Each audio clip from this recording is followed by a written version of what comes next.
I'm born and bred in Oxford. The Oxford that I remember growing up in was very divided between town and gown. The black community, African community, it's got a very different makeup today than what it would have had when I was growing up in the 70s. Then it would have been predominantly Caribbean from different island groups. I have lots of really fond memories of a strong sense of community. Bus journeys to the seaside, lots of different Caribbean families trying to give their children a sense of what it was to be West Indian. You could walk into a space where Oxford would have been rammed with generations of Caribbean people coming together, expressing themselves as Caribbean heritage people living in Oxford.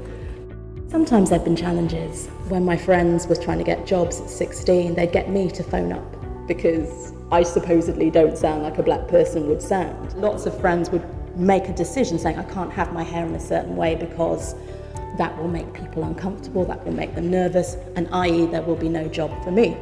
So that was Oxford then. I would say now we've got a much more diverse form of what the African expression is. So lots of people that I know now have come from many more ranging parts of the continent and are growing their own communities here, which I think is a positive. My experiences of working in Oxford in the last 10 years, I'd say, generally there is the opportunity to be recognised and to be appreciated, and there's a lot of room for development.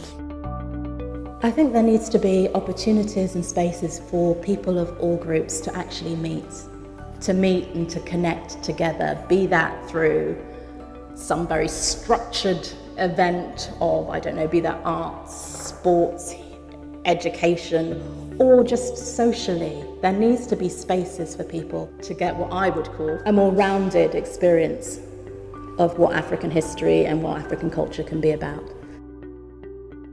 An expression of history about who a group is, any group, is something that should happen all the way around the year, not just in a month. The mere fact that we have it shows how much we need it for what is a wealth of history and a wealth of expression for African heritage people in the UK.